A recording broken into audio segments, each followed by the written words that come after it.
Hi friends, ಎಲ್ರಿಗೂ ನಮಸ್ಕಾರ. ಅಂಚೆ ಇಲಾಖೆಯಲ್ಲಿನ BPO ಮತ್ತು GDS ಹುದ್ದೆಗಳಿಗೆ ಒಂದು ಡಾಕ್ಯುಮೆಂಟ್ ವೆರಿಫಿಕೇಷನ್ದು ಫಸ್ಟ್ ಶಾರ್ಟ್ ಲಿಸ್ಟ್ ಬಿಟ್ಟಿದ್ದಾರೆ.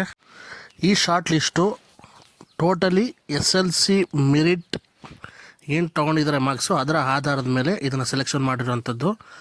ಸೊ ಈ ಡೀಟೇಲ್ಸ್ನ ಹೇಗೆ ಡೌನ್ಲೋಡ್ ಮಾಡ್ಕೊಳ್ಳೋದು, ಹಾಗೆ ಡೇಟ್ ಯಾವಾಗ, ಪ್ಲೇಸ್ ಯಾವುದು, ಮತ್ತು ಜೊತೆಗೆ ಏನೇನು ತೊಗೊಂಡೋಗ್ಬೇಕು ಅನ್ನೋದ್ರ ಮುಂದೆ ನೋಡೋಣ ಡೀಟೇಲ್ಸ್ನ.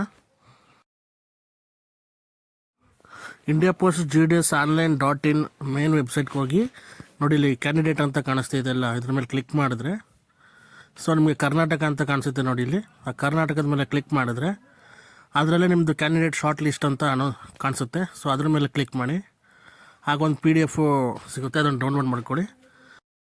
ಡಾಕ್ಯುಮೆಂಟ್ ವೆರಿಫಿಕೇಷನ್ಗೆ ಆಯ್ಕೆಯಾದ ಕರ್ನಾಟಕ ಅಭ್ಯರ್ಥಿಗಳ ಲಿಸ್ಟು ಇದಾಗಿರುತ್ತೆ. ಸೊ ಡಾಕ್ಯುಮೆಂಟ್ ವೆರಿಫಿಕೇಷನ್ ಡೇಟು 3/9/2024 ಅಂದರೆ ಸೆಪ್ಟೆಂಬರ್ 3ನೇ ತಾರೀಕಂದು.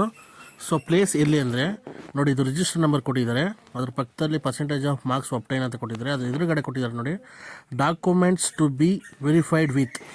ಯಾವುದೇ ಹೆಡ್ ಡಿವಿಷನಲ್ಲಿ ಡಾಕ್ಯುಮೆಂಟ್ ವೆರಿಫಿಕೇಷನ್ ನಡೆಯುವಂಥ ಜಾಗ.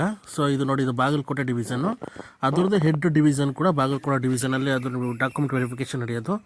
ಸೊ ಬೇರೆ ಇನ್ನೊಂದು ಉದಾಹರಣೆ ತೊಗೊಳ್ತೀವಿ ಅಂದರೆ ನೋಡಿ, ಬಳ್ಳಾರಿ ಹೆಡ್ ಡಿವಿಷನಲ್ಲಿ ಆಯಾ ಜಿಲ್ಲೆಗೆ ಸಂಬಂಧಪಟ್ಟಂತೆ ಅಲ್ಲಿ ಆಯಾ ಡಿವಿಷನ್ಗೆ ಸಂಬಂಧಪಟ್ಟಂತೆ ಯಾವ ಹೆಡ್ ಡಿವಿಷನ್ ಇದೆ ಅಲ್ಲಿ ಅದರದ್ದು ವೆರಿಫಿಕೇಷನ್ ನಡೆಯುತ್ತೆ. ಈ ಹುದ್ದೆಗೆ ಅಪ್ಲೈ ಮಾಡುವಾಗ ಯಾವ ಒರಿಜಿನಲ್ ಡಾಕ್ಯುಮೆಂಟ್ಸನ್ನು ಅಪ್ಲೋಡ್ ಮಾಡಿರ್ತೀರ ಅದರದ್ದು 2 ಸೆಟ್ ಜೆರಾಕ್ಸ್ ತಗೊಂಡು ಅದಕ್ಕೆ ಸೆಲ್ಫ್ ಅಟೆಸ್ಟೆಡ್ ಮಾಡಿಕೊಂಡು ಒರಿಜಿನಲ್ ಡಾಕ್ಯುಮೆಂಟ್ ಸಮೇತ ಡಿವಿಷನಲ್ ಹೆಡ್ ಆಫೀಸ್ಗೆ ಹೋಗಿ ನಿಮ್ಮ ವೆರಿಫಿಕೇಷನ್ ಮುಗಿಸ್ಕೊಳ್ಳಿ. ಯಾರು ಕೂಡ ನೆಗ್ಲೆಕ್ಟ್ ಮಾಡೋಕ್ಕೆ ಹೋಗಬೇಡಿ. ಸೊ ನಮ್ಮ ಚಾನಲ್ ಕಡೆಯಿಂದ ಎಲ್ಲ ವೆರಿಫಿಕೇಷನ್ಗೆ ಹೋಗ್ತಿರೋಂಥ ಅಭ್ಯರ್ಥಿಗಳಿಗೆ ಆಲ್ ದ ಬೆಸ್ಟ್. ಇದೇ ಥರ ಹೆಚ್ಚಿನ ಮಾಹಿತಿಗಳಿಗಾಗಿ ನಮ್ಮ ಚಾನಲ್ನ ಸಬ್ಸ್ಕ್ರೈಬ್ ಮಾಡ್ಕೊಳ್ಳಿ. Thanks for watching. ಹೀಗೆ ಸಪೋರ್ಟ್ ಮಾಡ್ತಾಯಿರಿ.